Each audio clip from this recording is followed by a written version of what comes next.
जैन बाबा महाकाल की नगरी कहते हैं इस दुनिया का कोई भी राजा हो, लेकिन उज्जैन का राजा केवल एक है, महाकालेश्वर। यहाँ काल भी आने से पहले महाकाल से इजाजत लेता है। लेकिन 15 फरवरी की उस महाशिवरात्रि को जो हुआ, उसने न केवल विज्ञान के नियमों को तोड़ा, बल्कि वहां मौजूद लाखों लोगों के दिलों में एक ऐसा भक्ति का सैलाब भर दिया जिसे वो चाहकर भी भुला नहीं पा रहे हैं। क्या भगवान सच में आते हैं? क्या मूर्ति में प्राण होते हैं? अगर मैं आपसे कहूं कि उस दिन पत्थर की मूरत से नहीं, बल्कि साक्षात काल के रूप में महादेव अपने भक्तों के बीच खड़े थे, तो क्या आप यकीन करेंगे? आज की घटना कोई कहानी नहीं है। यह उन हजारों चश्मदीदों का आंखों देखा हाल है, जिन्होंने उस रात अपनी आंखों से उस चमत्कार को देखा, जिसे देखकर प्रशासन के हाथ पांव फूल गए और कैमरे अपने आप बंद हो गए। दिल थाम कर बैठिए, क्योंकि आज हम उस रहस्य से पर्दा उठाने जा रहे हैं। तारीख थी 14 फरवरी की रात और अगला दिन था 15 फरवरी, महाशिवरात्रि। उज्जैन की सड़कों पर पैर रखने की जगह नहीं थी। शिप्रा नदी के तट से लेकर महाकाल लोक तक बस हर हर महादेव की गूंज थी। अनुमान लगाया जा रहा था कि इस बार भीड़ पिछले सारे रिकॉर्ड तोड़ देगी। लाखों से ज्यादा भक्त लाइन में लगे थे। भक्तों, आधा अधूरा ज्ञान सुनना या छोड़ देना दुख और पाप का कारण बनता है, इसलिए इस घटना को अंत तक अवश्य देखें। अगर आप भी महाकाल के सच्चे भक्त हैं तो इस वीडियो को लाइक करके चैनल को सब्सक्राइब जरूर करें और कमेंट में जय महाकाल, हर हर महादेव जरूर लिखें। तो चलिए बिना किसी विलंब के शुरू करते हैं। घटना शुरू होती है रघुवेंद्र से, जो दिल्ली का एक पत्रकार था। रघुवेंद्र भगवान में मानता तो था, लेकिन चमत्कारों में नहीं। उसका मकसद था भीड़ को कवर करना और यह दिखाना कि कैसे लोग अंधविश्वास में घंटों खड़े रहते हैं। रघुवेंद्र अपनी डायरी में लिखता है, रात के 2 बज रहे हैं, ठंड कड़ाकेदार है, लेकिन लाइन 4 किलोमीटर लंबी है। लोगों की आंखों में नींद नहीं, एक अजीब सी दीवानगी है। मुझे समझ नहीं आ रहा कि ये लोग किस शक्ति के इंतजार में हैं। क्या इन्हें वाकई लगता है कि गर्भगृह में बैठा पत्थर इनसे बात करेगा? रघुवेंद्र को नहीं पता था कि अगले 4 घंटों में उसके जीवन की सारी लॉजिक, सारा विज्ञान धराशायी होने वाला था। भीड़ का दबाव बढ़ता जा रहा था। बैरिकेड्स पर पुलिस का पसीना छूट रहा था। नंदी हॉल खचाखच भरा था और जैसे जैसे भस्म आरती का समय नजदीक आ रहा था, सुबह के 4 बजे मंदिर के वातावरण में एक अजीब सा भारीपन महसूस होने लगा था। हवा रुक गई थी। समय सुबह के 3:45। गर्भगृह के द्वार खुलने वाले थे। पुजारियों का दल तैयारी कर रहा था। तभी सबसे पहला संकेत मिला। मंदिर परिसर में लगे बड़े बड़े सीसीटीवी कैमरों की स्क्रीन अचानक झिलमिलाने लगी। कंट्रोल रूम में बैठे इंस्पेक्टर पाटिल ने इसे तकनीकी खराबी समझा और अपने जूनियर को चिल्लाया, अरे ये स्क्रीन क्यों ब्लिंक कर रही है, चेक करो। लेकिन ये सिर्फ कैमरों की बात नहीं थी। लाइन में खड़े भक्तों को भी कुछ महसूस हो रहा था। एक चश्मदीद 65 साल की अम्मा जो बिहार से आई थीं, उन्होंने बाद में बताया, बेटा अचानक ऐसा लगा जैसे हवा से ऑक्सीजन खींच ली गई हो। सांस लेना भारी हो रहा था, लेकिन घुटन नहीं थी, वो एक खुशबू थी। ऐसी खुशबू जो न धूप की थी, न अगरबत्ती की और न ही फूलों की। वो खुशबू राख भस्म की थी, ताजी जलती हुई राख की खुशबू। कुत्ते जो मंदिर के बाहर अक्सर सोए रहते थे, वो अचानक खड़े होकर आकाश की तरफ देखकर करुण क्रंदन रोने की आवाज करने लगे, मानो वो कुछ ऐसा देख रहे थे जो इंसान की आंखें नहीं देख पा रही थीं। रघुवेंद्र, जो अभी भी लाइन में खड़ा अपना कैमरा सेट कर रहा था, उसने देखा कि उसके कैमरे की बैटरी जो फुल चार्ज थी, अचानक 0% पर आ गई। उसने अपना फोन निकाला, वो भी डेड। आसपास के कई लोगों के स्मार्टफोन एक साथ बंद हो गए। क्या यह कोई इलेक्ट्रोमैग्नेटिक वेव थी या कोई ऐसी ऊर्जा जो मंदिर के केंद्र से जाग रही थी? सुबह के 4 बजे भस्म आरती शुरू हुई। नंदी हॉल में बैठे हजारों भक्त जय महाकाल के नारे लगा रहे थे। पुजारियों ने चिता की राख को शिवलिंग पर चढ़ाना शुरू किया। डमरू और शंख की आवाज से पूरा मंदिर गूंज रहा था।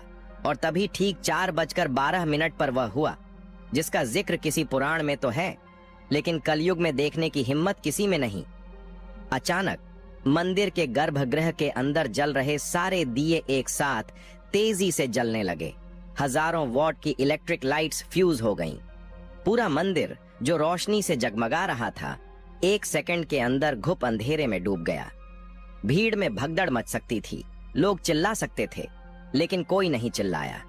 एक ऐसी खामोशी छा गई जिसे मृत्यु की शांति कहते हैं। लाखों लोग मंदिर परिसर में थे, लेकिन सुई गिरने की आवाज भी सुनाई दे सकती थी। रघुवेंद्र ने अपने वॉइस रिकॉर्डर, जो बैटरी से चलता था और अभी भी किसी तरह चल रहा था, में फुसफुसाते हुए रिकॉर्ड किया, ये अंधेरा सामान्य नहीं है। मेरी आंखों के सामने गर्भगृह के अंदर शिवलिंग के पास एक नीली रोशनी उभर रही है। मुझे डर लग रहा है, बहुत डर लग रहा है। अंधेरे के बीच शिवलिंग से एक धुंध निकलनी शुरू हुई। यह धुंध अगरबत्ती के धुएं जैसी नहीं थी, यह गाढ़ी थी और इसमें से बिजली जैसी चिंगारियां निकल रही थीं। जो लोग नंदी हॉल के सबसे करीब थे, उन्होंने देखा कि वह धुंध एक आकार ले रही है। पहले एक जटा, फिर एक विशाल चौड़ा सीना और फिर एक तीसरी आंख जैसी चमक। ये कोई होलोग्राम नहीं था, ये कोई लेजर शो नहीं था। वहां मौजूद हजारों लोगों के शरीर का तापमान अचानक गिर गया। पसीने छूट रहे थे, लेकिन शरीर बर्फ जैसा ठंडा पड़ गया था। तभी एक आवाज गूंजी। यह आवाज किसी स्पीकर से नहीं आ रही थी, यह आवाज हर व्यक्ति के दिमाग के अंदर गूंज रही थी। एक गहरा नाद। ओम रघुवेंद्र, जो एक नास्तिक जैसा था, वह वहीं जमीन पर घुटनों के बल गिर पड़ा। उसका पूरा शरीर कांप रहा था। उसने देखा कि गर्भगृह के अंदर उस नीली रोशनी के बीच एक 10 फुट लंबी आकृति खड़ी थी। उसका चेहरा साफ नहीं था, वह आकृति स्थिर नहीं थी, वह तांडव की मुद्रा में नहीं बल्कि ध्यान की मुद्रा में थी। लेकिन उस ध्यान में भी इतना तेज था कि लोगों को अपनी आंखें बंद करनी पड़ी। एक पुजारी जो वर्षों से महाकाल की सेवा कर रहे थे, वे कांपते हुए हाथों से वहीं बैठ गए और वो खुशी से रो रहे थे। वे चिल्लाए, वो आ गए, बाबा आ गए। उस आकृति ने अपनी एक भुजा उठाई अभय मुद्रा में। जैसे ही वह हाथ उठा, मंदिर की घंटियां बिना किसी के बजाए अपने आप बजने लगीं। टन टन टन हजारों घंटियों का शोर, लेकिन कानों को चुभ नहीं रहा था, बल्कि एक नशा सा चढ़ रहा था। लोग अपनी सुध-बुध खो बैठे थे। कोई हंस रहा था, कोई बस उस रोशनी को देखे जा रहा था। रघुवेंद्र ने महसूस किया कि उसके जीवन के सारे पाप, सारी चिंताएं, सारी होशियारी उस एक पल में झलकर राख हो गई।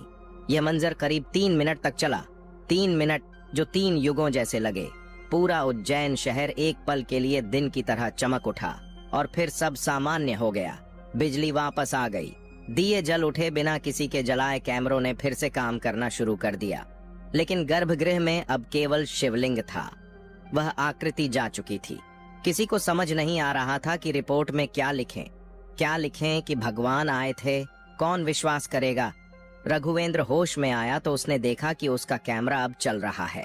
उसने तुरंत रिकॉर्डिंग चेक की और यही इस घटना का सबसे खौफनाक हिस्सा है। रघुवेंद्र के कैमरे में और मंदिर के सीसीटीवी में केवल झिलमिलाहट रिकॉर्ड हुआ था। कोई वीडियो नहीं, कोई ऑडियो नहीं, बस एक खाली सफेद स्क्रीन। लेकिन राघव जानता था उसने क्या देखा। वहां मौजूद लाखों लोग जानते थे उन्होंने क्या महसूस किया। बाहर निकलते ही एक अजीब सा कोहराम मच गया। लोग एक दूसरे से पूछ रहे थे, क्या तुमने भी देखा? क्या वो सच था? रघुवेंद्र अब पत्रकारिता छोड़ चुका है। वह अब उज्जैन में ही रहता है, महाकाल की भक्ति में।